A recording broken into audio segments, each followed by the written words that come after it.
हमीरपुर जिले के कांग्रेस के निवर्तमान जिलाध्यक्ष सुमन भारती ने पत्रकार वार्ता के दौरान भाजपा के प्रवक्ता राजेंद्र राणा के दिए बयानों पर पलटवार किया। सुमन भारती ने कहा कि भाजपा ने मंडी में आपदा के नाम पर लोगों से पैसा एकत्र किया था, उसे मुख्यमंत्री रिलीफ फंड में जमा नहीं करवाया था। उन्होंने भाजपा से सवाल किया है कि मंडी में जो लोगों से पैसा एकत्र किया गया, उसे पैसे का खर्च कहां किया, इसको लेकर भाजपा जवाब दे। सुमन भारती ने कहा है कि विपरीत परिस्थितियों होने के बावजूद भी हिमाचल के आपदाग्रस्त लोगों को मुख्यमंत्री ने सहायता प्रदान की है। वहीं भाजपा की धर्मशाला में हो रही रैली को लेकर सुमन भारती ने कहा है कि कांग्रेस के 3 साल नहीं बल्कि भाजपा की सोच का पतन हो चुका है। विपरीत परिस्थितियों होने के बावजूद भी मुख्यमंत्री द्वारा हिमाचल प्रदेश को आत्मनिर्भर बनाने का काम किया जा रहा है। उन्होंने कहा है कि भाजपा झूठी बयानबाजी करके जनता को गुमराह करने का काम कर रही है। मैं तो ये कहना चाहता हूँ कि आज जो भाजपा जो 3 साल के सरकार के पतन की बात करती है, तो मैं तो यही कहूंगा कि भाजपा की सोच का जो पतन है वो 3 साल हो गए। 3 साल बार बार कहते हैं कि हिमाचल में विकास नहीं हो रहा है, हिमाचल में किसी भी तरह का काम नहीं हो रहा है, लेकिन विपरीत स्थितियों में भी जो माननीय मुख्यमंत्री ठाकुर सुखविंदर सिंह सुक्खू जी जिस तरह से जो केंद्र इनको हर समय जो प्रताड़ित कर रहा है, हर समय जो उनके फंड को रोका जा रहा है, उसके विपरीत भी जो है वो हिमाचल का विकास करवाने में जो है वो लगातार प्रयासरत हैं और हर तरह से जिस भी वर्ग के साथ जो भी बात होती है उसको करने के लिए तत्पर वो तैयार रहते हैं।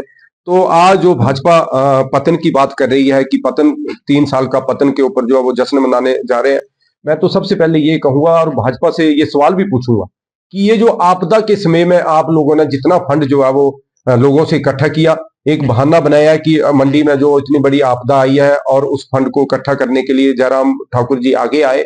आज बताएं कि वो फंड कहाँ कहाँ पे लगाया, मंडी के किन किन लोगों को जो वो फंड वहां पे बांटा गया। आज उसी फंड के द्वारा जो है वो वहां पे रैली में जो लोगों को ले जाया जा रहा है, उनको प्रलोभन दिए जा रहे हैं। और दूसरी बात, आज ये कहते हैं पतन की बात करते हैं। पतन तो जब तब से शुरू हो गया है जब से 6+3 लोग जो है वो भाजपा में शामिल हुए हैं और इसके साथ साथ में ही उन्होंने पतन उस पार्टी का शुरू कर दिया है। उसी दिन से जो है वो लगातार जो है वो दिन प्रतिदिन जो है वो भाजपा का ग्राफ गिरना शुरू हो गया है। और दूसरी बात जो मैं कहना चाहूंगा आपके समक्ष कि अभी हाल ही में राजेंद्र राणा जी ने एक बहुत बड़ी बात कही।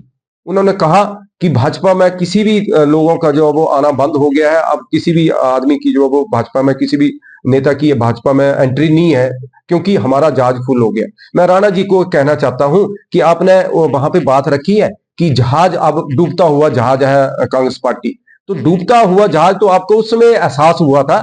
तो उस समय जो हमारे पायलट है ठाकुर सुखविंदर सिंह सुक्खू जी, उनकी दूरदृष्टि से, उनकी होशियारी से जो अब उस जहाज को जो वो कांग्रेस पार्टी आगे ले जाएगी। लेकिन आपने एक बात और कही है कि सबसे पहले जब जहाज डूबने लगता है तो चूहे भागकर जाते हैं। तो आपको एहसास हुआ था कि कांग्रेस पार्टी जो अब डूबने वाली है, तो सबसे पहले 6+3 जो 6 चूहे कांग्रेस पार्टी में थे और 3 जो वो आजाद वहां पे थे, तो उन चूहों ने सबसे पहले छलांग लगाई थी। लेकिन राजेंद्र राणा जी, मैं आपको एक बात और बता देना चाहता हूं, कई बार ऐसा होता है कि जैसे कोई गाड़ी पलटने लगती है तो कई बार बचने के लिए जो है वो लोग उसी तरफ को छलांग लगाते हैं जहां गाड़ी ने पलटना होता है। तो आप लोगों ने भी उसी तरफ को छलांग लगाई है जिस तरफ को जो है वो आपका जहाज पलटेगा, भाजपा का जहाज पलटेगा। तो सबसे पहले कौन आएगा नीचे? वो चूहे आएंगे जो भागकर गए हैं।